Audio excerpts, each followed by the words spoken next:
Bonjour à tous mes mind people, à tous mes mind men, à tous mes mind women. Vous allez bien? Moi, je vais super bien. Bon mois d'octobre à tout le monde, hein, même si on a déjà amorcé le mois, on est encore au début du mois. Bon mois d'octobre à tout le monde. Vous avez remarqué quand vous allez dans les mairies, dans les pharmacies, vous avez même remarqué sur la toile, hein, c'est le mois d'octobre et les Nations Unies ont baptisé ce mois-là Octobre Rose. Octobre Rose pour la femme, le dépistage précoce du cancer du sein. Donc, il faut qu'on ait une pensée positive pour toutes ces femmes-là qui sont en train de lutter pour retrouver la guérison, qui ont été amputées du sein droit, du sein gauche ou même des deux seins. Pour toutes ces femmes-là qui sont à l'article de la mort parce que le cancer du sein n'ayant pas été détecté tôt, malgré l'ablation, ça a quand même fait des métastases. On les porte dans nos cœurs, on porte toutes ces femmes-là en prière. C'est pour cela que les Nations Unies ont dédié ce mois-là au dépistage précoce du cancer du sein. Donc, moi-même, qui suis en train de vous parler, je vais appeler l'hôpital là-bas pour prendre rendez-vous pour aller me faire dépister. Donc, les femmes, levons-nous et puis allons nous faire dépister. Nous, les Africains, on n'a pas cette culture-là de prévention, de prévenir.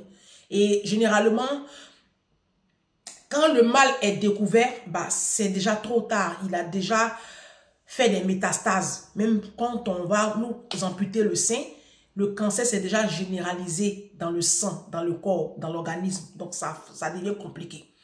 C'est pour cela qu'il faut que, dès maintenant, même si tu as palpé tes seins, que tu n'as rien ressenti, va quand même faire un test de dépistage. D'accord? Voilà. C'est pas payant. Les Nations Unies subventionnent ça, même en Afrique. Donc, si vous arrivez dans les hôpitaux en Afrique et puis on vous dit que c'est payant, allez en haut, demandez vraiment. Parce que vous savez qu'en Afrique, les gens, c'est tous des voleurs. Vous êtes des voleurs là-bas. Et c'est vous les mêmes là qui êtes les dimanches à l'église. Il dit l'enfer sera rempli. L'enfer sera beaucoup rempli. Donc, mois d'octobre, on pense aux femmes qui sont en train de combattre cette maladie-là. On pense à la femme de Ariel Chené, hein, Nadia, voilà, l'artiste Ariel Chené du coupé décalé en Côte d'Ivoire. Hein, sa femme qui est en train de remonter la pente. On t'envoie des zones positives, tu vas t'en sortir parce que tu es une très belle personne. On pense à toutes ces femmes-là, anonymes, qui sont entre quatre murs, qui sont ségrégées, qui sont martyrisées, qui sont mises à l'écart. Voilà, si vous avez une connaissance, une maman, une soeur qui est en train de lutter avec cette maladie-là, ne les rejetez pas. Le cancer, c'est pas méchant. Bon, quand je dis c'est pas méchant, ça veut dire qu'on peut s'en sortir. On a vu l'artiste Florent Pagny. Voilà. Il faut dire que tu es malade. Les Africains, vous aimez trop cacher la maladie. C'est ça qui vous tue. Voilà. Faut dire. Tu as un problème, faut dire. Si tu n'as pas dit que tu as laissé quand c'est arrivé en phase terminale, là, c'est là maintenant tu fais SOS. Non, depuis le début, il faut dire aux gens ce que vous avez. Ne vous cachez pas. C'est caché là qui envoie la tombe. Très vite. Donc, c'est un peu ça.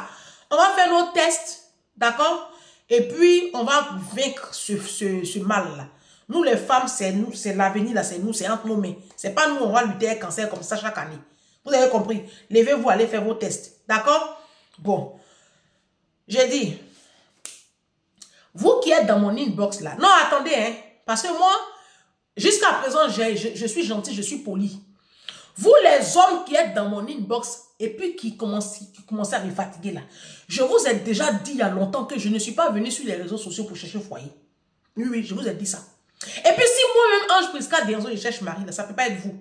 Parce que non seulement vous êtes très pauvre, mais pauvre financièrement, mais ce qui même me fatigue là, c'est que vous êtes pauvre d'esprit. Et c'est la pauvreté la plus vraiment destructrice, la pauvreté d'esprit. Je fais quoi à vous? Qu'est-ce que je fais à vous? Regardez, mon frère, où tu es venu à la diaspora ici, là, ton petit argent tu gagnes là, faut te rappeler que pendant ta jeunesse, tu as enceinté une femme. Va chercher ton enfant. Hein. Va chercher ton enfant en Afrique. Hein. Si. Parce que moi, Ange Prisca Denzo, non. Vous avez compris? Voilà. Jésus dit, un aveugle ne peut pas guider un autre aveugle. Moi, aujourd'hui, là, je marche avec la parole de Dieu. Où tu es venu te chercher ici, là, il faut te chercher. Il y a des femmes qui sont arrivées à la diaspora, elles ne savent pas qu'elles sont venues se chercher. Va les chercher. Cherchez-vous là-bas. Mais moi, Ange Prisca Dianzo, je ne peux pas les prendre immigrés pour mettre dans ma vie, pour dire je suis mariée. Voilà. Parce que vous êtes pauvres, vous êtes les plus misérables de la planète, et puis c'est vous qui emmerdez les femmes. Et c'est vous qui faites chier votre monde. Moi, je n'ai pas un problème avec le célibat. Moi, je vis une vie tranquille, paisible, bien. Voilà. Je ne veux pas de misérable dans ma vie. Regarde, là, je dois aller en vacances l'année prochaine. Je devais aller sur Mars. Mais Mars, là, son argent est beaucoup. Comme je n'ai pas, j'ai fait une autre destination. Je suis en train de faire le devis de la destination. Je suis déjà à 20 000 euros. Je dois acheter ma petite voiture. Une toute petite voiture comme ça. J'ai demandé le prix. On dit, c'est 23 000 euros. Donc, mon frère, j'ai des problèmes. Il faut me laisser tranquille. Voilà. Allez chercher les femmes là ailleurs. Moi que vous voyez là, moi que vous voyez sur les réseaux sociaux là, je ne suis pas là pour chercher foyer.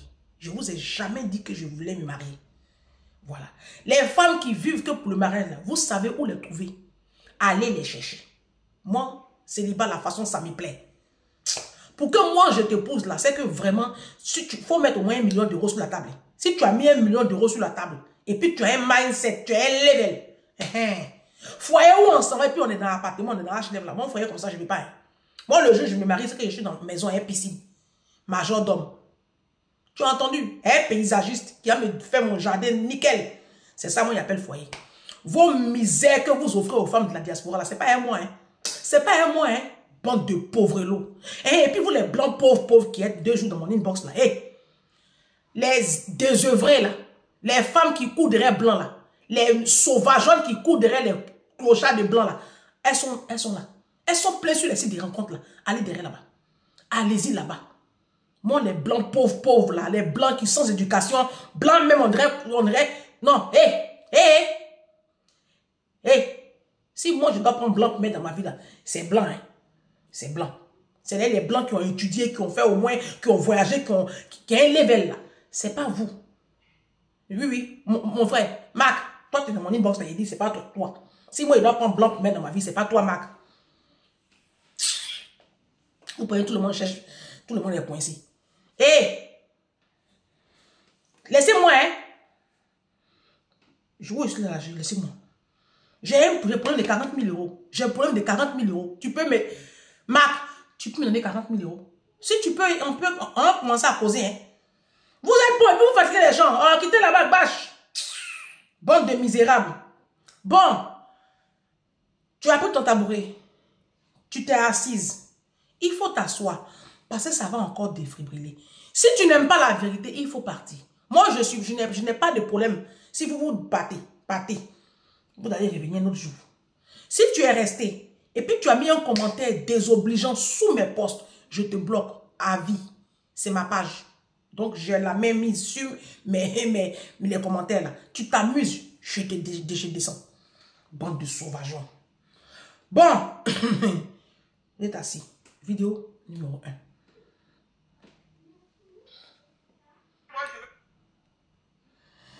Je casse des... on peut casser comme ça. Bon, écoutez. La violence, elle est partout. Il n'y a pas de limite, il n'y a pas de race, il n'y a pas de... La violence, elle est partout. Donc, il faut se protéger à partir du moment, et c'est ce que je dis aux jeunes, quand vous tapez une première fois, ne serait-ce qu'on vous bouscule, il ne faut pas l'accepter. Il ne faut pas l'accepter.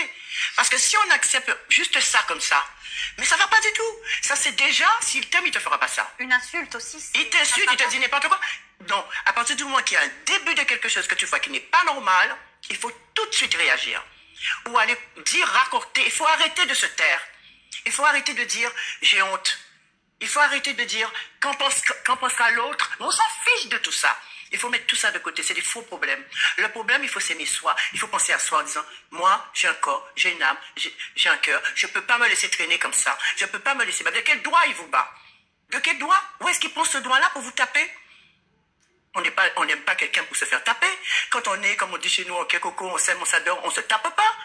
Alors, comment ça se fait que du jour au lendemain, souvent des vous voyez, il y a la photo de l'artiste Charlotte. Ils cherchent déjà, quand ils ont leur maîtresse. On voit son avant et puis on voit son aujourd'hui. Ça a été l'épisode aussi. Un jour, il a emmené carrément sa maîtresse à la maison.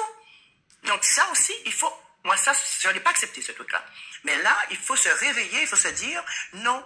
Et moi, je parle en tant que femme de 70 ans. Les femmes, les jeunes filles à l'époque, 19-20 ans, qui subissaient ça, ne disaient rien du tout.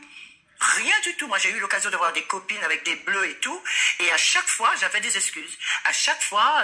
Et puis, ce qui est plus grave, c'est que quand elles étaient avec leurs copains ou leurs copines, alors à ce moment-là, ils se bécotaient en croyant que c'était... Mais c'est faux tout ça. C'est une vitrine, ça. Souvent, il y a un monstre derrière ça. Ah oui. Ça aussi. Vous qui enviez les foyers là, je vous dis, c'est une vitrine effectivement. Oui, c'est une vitrine. Nos mamans, quand vous les voyez, elles paraissent très amoureuses là. Hey, très amoureuses là. C'est pas vrai. C'est pas vrai. Le monsieur là, les maris là, leur font voir de toutes les couleurs. Je vous dis, les foyers que vous voyez là, à 98%, c'est de la façade, c'est des tombeaux blanchis. Vous qui enviez mariage là. Alors, cette dame-là, elle est en train de parler du cas Charlotte Ndiapomawa, je sais pas, la Camerounaise là. Voilà. Maintenant, ça c'est... Parce que je vais défibriller, mais je vous montre la deuxième vidéo. Bon, âme sensible, s'abstenir. Parce que même moi-même, j'ai eu du mal à regarder cette vidéo-là pendant 1 minute. Pourtant, elle a duré 13 longues minutes. 13 minutes de souffrance et d'agonie.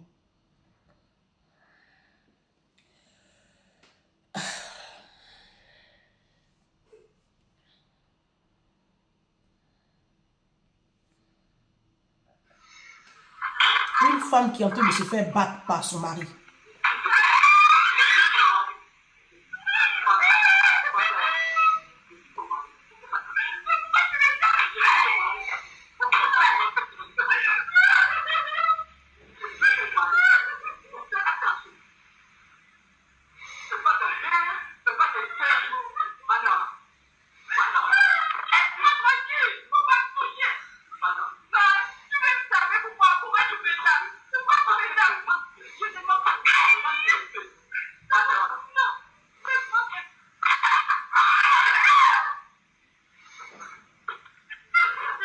Là, il ferme la porte à clé.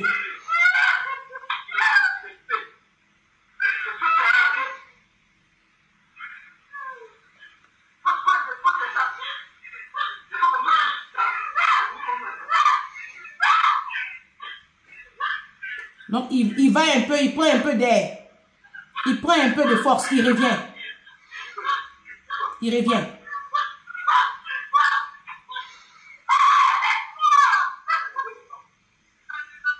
On va le placer devant son camarade garçon, il ne pourra rien faire.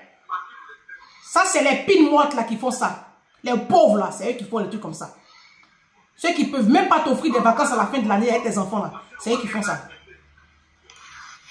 Ceux qui ne peuvent pas t'offrir une piscine et puis un jardin là, c'est eux qui font ça. Ceux qui te laissent dormir dans HLM là, c'est eux qui font ça. Ceux qui sont dans les quartiers précaires là, il revient à la charge.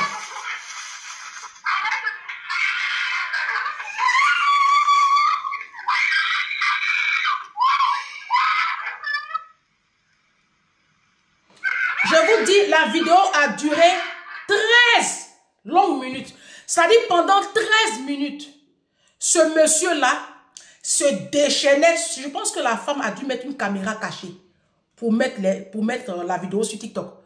Donc, elle a mis la caméra comme ça parce que c'est récurrent. Il le fait tout le temps. Donc, la vidéo a duré 13 minutes. Donc, pendant 13 minutes. Je ne sais pas si vous savez combien ça fait 1 minute. D'accord? Donc, multiplié par 13. On voit un homme. On voit un démon. Je me demande, moi la question, quand je suis tombée sur la vidéo, quand les Mind People m'ont envoyé la vidéo, la première question que je me suis posée, quelle est cette femme qui a mis ce monstre au monde? Quelle est cette femme qui a allaité ce démon humain? C'est la question première que je me suis posée. Parce que cette femme-là, c'est une femme qui l'a mise au monde. C'est une femme qui l'a éduquée. Et ce genre d'homme-là, on baignait dans la violence. Ça, vous allez voir que cet homme-là, C'est un homme qui a été abusé sexuellement dans son enfance. C'est un homme qui a vu sa maman subir ça.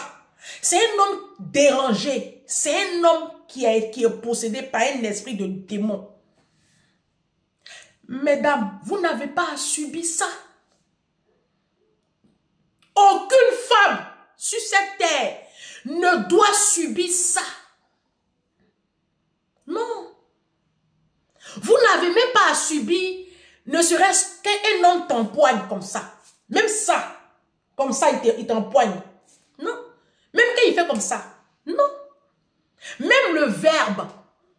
Non. Parce que pour qu'on en arrive là, ça a commencé longtemps quelque part là-bas. Mais vous voulez tellement être épouse.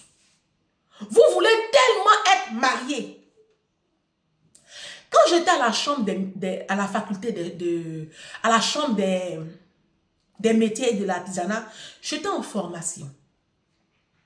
Il y avait une petite blanche de 25 ans qui était parmi nous. Non, elle avait 21 ans ou 22 ans, un truc comme ça. Une petite blanche. Je ne sais pas ce qu'elle foutait là d'ailleurs. Bon, elle a quitté l'école très jeune, d'accord? Elle est orpheline de père et de mère. Ce sont ses grands-parents qui l'ont élevée. Et à 21 ans, elle avait quoi, 21 ans ou 22 ans, je ne sais même plus. Oui, 22 ans. Elle vivait déjà en couple avec un homme de 35 ans. C'est une petite blanche, hein, avec un blanc de 35 ans qui avait lui un petit garçon de 7 ans. Et en classe, à chaque fois, oh mon homme, vous connaissez les petites blanches, non? Oh mon homme, et puis mon homme, oh mon homme, oh. Entre elles, là-bas, les petits groupes là, elles faisaient challenge de qui a l'homme le plus amoureux, le plus. Je les regardais. Au fil de la formation, les masques ont commencé à tomber. Parce que parmi le groupe, on était quoi? Il y avait un seul garçon, on était, je crois, 13 apprenants. On était dans la classe, il y avait un seul garçon, Fred, c'est un Africain, un Congolais, et puis moi, j'étais la seule célibataire de tous les 13. D'accord? Donc, à un moment donné, du genre, elles vont me narguer, quoi. Moi, j'étais là tranquille, et je les regardais. Au bout vers la fin de la première année, la vérité a commencé à sortir un peu. Un jour, la petite jeune là, elle vient à la maison. D'abord, je les entendais dans les petits groupes là, parce que souvent elle avait des petits bleus. Et puis, un jour, elle arrivait avec un gros œil au beurre noir comme ça. Elle a mis ses lunettes. Donc, ses copines lui ont demandé qu'est-ce qui s'est passé. Elle dit non, qu'elle a trébuché. Mais ses copines, moi, quand ça s'est passé comme ça, je me suis approchée. J'ai dit, ma chérie, tu es dans quoi? J'ai dit ça comme ça. Elle dit, comment ça? Parce que le langage que je parle, ce n'est pas leur langage. Je lui ai dit, mais tu es dans quoi? Elle dit, comment ça, je suis dans quoi, Ange? De quoi tu parles? J'ai dit, je parle du fait que tu as 22 ans, tu n'as pas à traîner avec un homme de 35 ans. Sans blague. Et en plus, qui te bat. Tu te tapes son gamin, et puis lui, il te bat. Je ne suis pas passée par 4 chemins pour lui dire ça comme ça. Donc, ça fait que ça a brisé la glace. Maintenant, il y avait une autre aussi qui nous faisait croire qu'elle était lourdement mariée. Une autre blanche. Vers la fin du film, j'ai compris que c'était une femme en dépendance affective qui était dominée par un homme profondément bizarre. Parce que voilà, c'est lui qui rapporte beaucoup d'argent à la maison. Donc, elle était en bas. Je lui ai dit, mais tu n'es pas obligé de subir ça. Et en plus, elle s'apprêtait à lui faire un 3e enfant. Je lui ai dit, mais ça ne va pas, non? Toi, tu vas faire un 3e enfant à un tel homme parce qu'il a l'argent. Donc, ce que je veux vous dire, la violence conjugale, ça ne connaît pas la couleur de la peau. Ça ne connaît pas le statut social. Ah non, ça ne connaît pas le statut social. Ça ne connaît pas, tu as bac plus 20. Moi, j'ai une mind people qui vit au Bénin ou au Togo, je ne sais plus. Elle est docteur. Elle a un doctorat en je ne sais quoi. Ça dit qu'elle a beaucoup d'argent. Elle vit avec un truand qui la bat. Et non seulement il la bat, c'est lui qui gère son argent. Sous prétexte que le pasteur lui a dit que c'est lui le chef des familles. J'ai arrangé la situation. Ne vous inquiétez pas, j'ai réglé ça. Elle a demandé le divorce. Vous me connaissez, non? En inbox, je fais un travail. C'est gratuit. Vous me payez. Est-ce que vous me payez? Non, je ne mens pas. L'histoire se passe l'année dernière. Elle regarde mes vidéos. Je lui ai dit, écoute-moi très bien. Déjà, tu quittes cette église boutique parce que ton pasteur, c'est un sorcier. C'est un boutiquier, c'est un démon. Et puis de deux, ton homme là, tu le mets dehors. Voilà. Déjà, c'est pas un homme. C'est un assisté. D'accord? Et puis, c'est un démon tout droit sorti des profondeurs de l'enfer pour venir gâcher ta vie. Tu le mets dehors et tu demandes le divorce. Au début, c'était difficile. Mais là où je vous parle, elle est divorcée. C'est Ange Prisca Dianzo qui crée le son. Si c'est à cause de ça, moi, il est parti à l'enfer. Enfin, là, il a attrapé les potes. Il n'y a pas de problème. Mon cœur reste ouvert et je l'accepte. Je reste concentré, le diable veut me distraire. La violence, ça ne connaît pas de couleur. Vous voyez cette jeune dame-là qui est en train de se faire battre dans la chambre. Il ferme la porte à clé. C'est-à-dire un petit coup et puis elle tombe sur une partie sensible de la tête. Elle perd la vie. Hein. Façon, la chante Oshi Mi Yashiwa, Oshi Na Yashiwa, Oshi Yashiwa. La Nigériane qui a chanté Eku Eme, Eku Eme. C'est qui pleurait dans ces chants-là. C'est comme ça, son truand-là. Il a tapé, elle est tombée. Moi, c'est que dernièrement, il y a une abonnée qui m'a envoyé aussi un truc. L'histoire s'est passée au Congo ou au Bénin ou je ne sais pas où, en tout cas en Afrique. Il y a eu 2 comme ça qui m'ont envoyé des cas. La semaine dernière, hein, il y a 2 femmes comme ça qui sont mortes sous le coup de leur conjoint. Et en Afrique, personne n'est inquiété. Hein. En Afrique, tout se règle en catimini. Dès que le monsieur a un peu d'argent, il soudoie un peu le commissaire ou même l'officier qui est en charge du dossier ou même le procureur. Et puis ça passe. Ça, c'est l'Afrique. Hein. Vous connaissez, ça, c'est l'Afrique. Mais ce que je suis en train de vous dire, mesdames, vous qui ne concevez pas votre vie sans la présence d'un homme, c'est comme ça que vous allez souffrir. C'est comme ça que vous allez continuer à souffrir. Et puis, arrêtez de justifier la sauvagerie de vos hommes. Vous souffrez du syndrome de Stockholm. Ben oui. Il y a des femmes qui trouvent toujours des excuses à leur mari. Moi, j'ai une maman en Côte d'Ivoire. Sa rivale, c'est-à-dire la maîtresse de son mari, venait à la maison. Vous m'avez entendu. Non, mais en Afrique, même les femmes connaissent les maîtresses de leur mari. Hein. Je vous ai expliqué l'histoire d'une copine.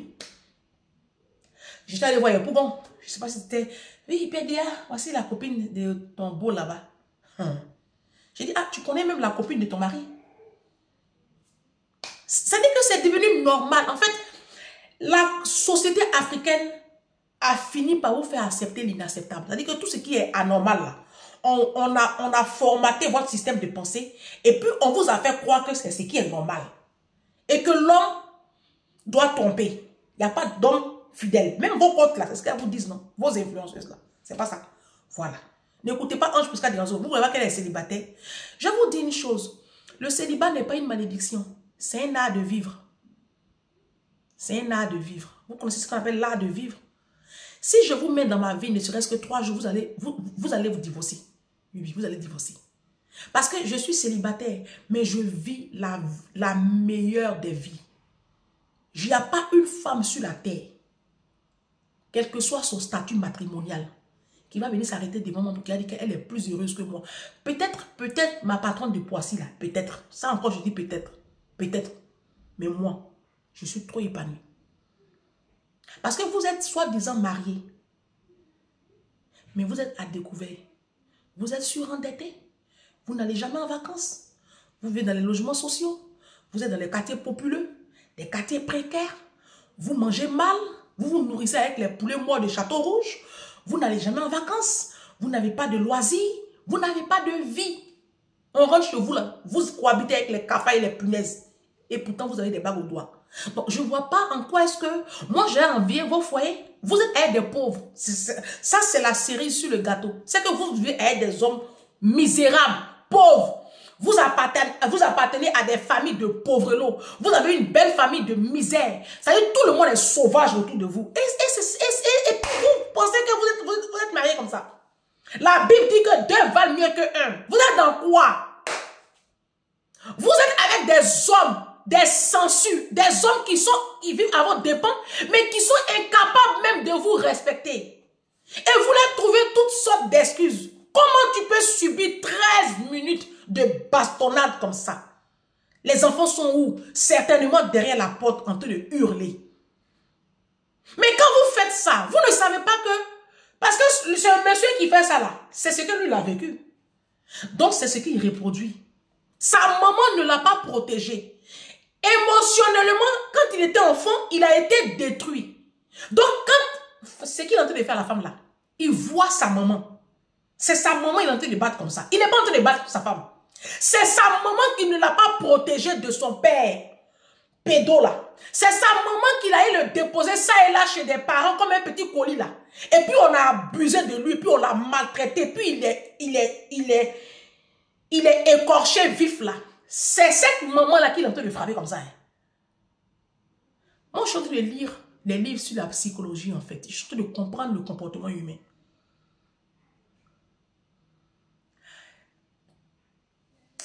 Donc, du coup, c'est une spirale de violence que nous sommes en train de fabriquer. Parce que cette femme-là, ses enfants vivront exactement le même schéma.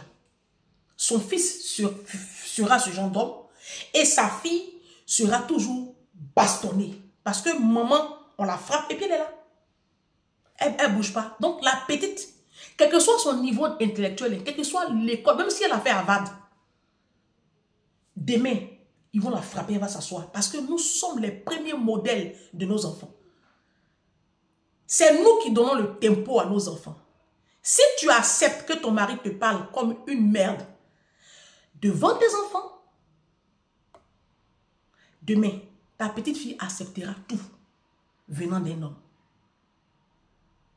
Rien que pour être appelée épouse. Si devant ton petit garçon, il y a ce genre de scène de barbarie et de violence poussée, demain, ton petit garçon fera la même chose. Oui, oui. C'est comme ça se passe. Hein. C'est pour cela que vous allez voir la plupart des enfants qui sont en prison. Il y a une étude qui a été faite. Ils ont eu eux-mêmes les parents qui ont fait la prison, les papas. Généralement, vous allez voir les enfants qui sont médecins, de grands médecins, ils ont souvent dans les familles, souvent peut-être le papa était médecin. Tu vas voir que si tu vois un enfant enseignant, il y a ses parents qui sont enseignants. On transmet quelque chose à nos enfants. L'enfant, c'est comme une page blanche. Quand Dieu te donne un enfant, je vais vous montrer. Dieu te donne un enfant, c'est comme une page blanche. Voilà. Quand tu as un enfant, c'est une page blanche. C'est toi maintenant qui prends cette page-là et puis tu écris dessus ce que tu veux que ton enfant devienne. Je vous assure, le Seigneur m'a révélé ça. C'est toi qui prends ton enfant et puis tu écris dessus ce que tu veux que ton enfant devienne. Je fais l'expérience avec ma fille. Ma fille a 8 ans. Elle va prendre sa douche, là tout de suite. Si Didou sort de la salle de bain, viens me rendre visite. J'ai dit à Didou, Didou va prendre ta douche. Elle va prendre sa douche. Et puis elle sort après. Et puis elle te dit, il faut rentrer. Va voir la salle de bain. Tu seras dépassé. Tu as dit, c'est pas vrai. Tu croiras que c'est un appartement témoin que jamais personne ne s'est douché dans cette douche. Un enfant de 8 ans. Pourquoi? Parce que ma fille était comme ça. Une page blanche. Et puis moi, j'ai décidé d'écrire. Didou, quand tu vas prendre ta douche, tu t'arranges à ne pas mettre éclabousser la salle de bain. Tu t'arranges à ne pas salir partout. Tu finis, tu prends le linge qui est dédié au nettoyage de la salle de bain, tu prends la petite brosse, tu brosses derrière toi, tu fais comme ça, tu restes bien la salle de bain, et puis tu prends le linge, tu essuies la robinetterie, tu essuies tout. Quand tu as fini de t'essuyer, tu ranges ta brosse à dents, tout, et maintenant tu prends la serpillère, tu passes la serpillère par terre, et puis tu fais attention, tes cheveux, tout. Et puis elle sait que l'éponge, son éponge là, quand moi je finis de prendre la douche, je n'aime pas quand les éponges mouillées traînent dans la salle de bain, je déteste. Ça fait des points noirs. Non, je déteste. Elle prend son éponge, elle met ça au balcon. Il y a une grille au balcon là où on met les serviettes. Quand les éponges, quand ça s'égoule, ça sèche, on ramène l'éponge là. Didou fait ça. Pourquoi? Parce que c'est ce que je lui ai montré. Ce que je veux vous faire comprendre. L'éducation que nous donnons, le modèle que nous donnons à nos enfants, c'est ce qui va se passer demain. Si aujourd'hui, tu es dans un foyer où tu acceptes qu'un homme lève la main sur toi, demain, ta fille, elle va accepter qu'un homme lève la main sur elle. Si aujourd'hui, tu es dans un foyer, tu acceptes qu'un homme te parle n'importe comment, ton petit garçon, demain, il va parler n'importe comment aux femmes. C'est aussi simple que bonjour. Parce que nous sommes le miroir, le reflet de nos enfants. Comment tu peux accepter ça, ma soeur? Comment vous pouvez accepter en 2024 là, qu'un homme vous parle n'importe comment? Là, je ne parle même pas de frapper.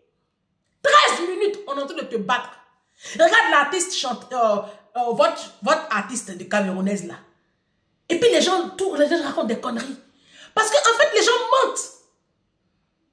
C'est pour ça que je dis, faites attention à vos coachs. Vos coachs qui sont lourdement mariés, qui vous font croire qu'elles ont le mariage le plus parfait. Faites beaucoup attention. Les gens vous vendent du rêve. Même vos copines qui sont là, quand elles sont avec les blancs, ou même quand elles sont avec les... Et puis elles font comme si c'est toi qui... Elles vont te frustrer là. Vous vous frustrez pour si peu. Parce que je dis, moi je l'ai dit dans plusieurs vidéos, je mets quiconque au défi. Parmi mes proches ou mes connaissances ou je ne sais quoi, il n'y a pas quelqu'un, son foyer me coupe mon cœur. Il n'y a pas. Que ce soit mes cousines, mes parents, mes copines, mes mind people. Il n'y a pas une parmi vous, son foyer coupe mon cœur. Foyer qui coupe mon cœur, là, c'est foyer de Poissy, là. Ça coupe un peu mon cœur. Foyer de Poissy, là, ça coupe mon cœur. Mais pas pour vous. C'est dans quoi vous êtes. Garçon va te parler n'importe comment. Tu vas lui offrir ton corps. Garçon va te parler n'importe comment. Tu vas lui faire manger. Comment tu peux prendre ton énergie pour faire manger à un homme qui ne te respecte pas et qui ne respecte pas ton corps? Comment tu peux donner ton corps à martyriser comme ça à un homme? C'est pas possible. Bon sang. C'est dans quoi vous êtes? C'est dans quelle langue on va vous parler? C'est dans quelle langue on va vous parler, mesdames? Sortez de ces d'autodits là. Vous allez mourir, laissez vos enfants orphelins pour cadeau. Vous allez mourir, laissez vos enfants à cause de mariage. Célibat est doux, hein? Façon célibat est doux. Dans célibat là, moi je voyage. Et puis je fais les vraies vacances. Vous n'avez pas vu mes vacances dernières là? Vous n'avez pas vu. Vacances prochaines là. Quand vous allez voir vacances de l'année prochaine là, vous allez courir même pour être célibataire. Parce que vous êtes dans le foyer, même vacances arrivent, mais vous n'allez nulle part. En plus, on vous frappe mais dessus. On vous parle n'importe comment. On vous trompe. On dit non, si tu cherches Marie qui n'est pas, qui trompe pas, tu ne vas pas avoir. Faut pas, je vais avoir. Vous qui êtes dans mon inbox, si je vous vois encore,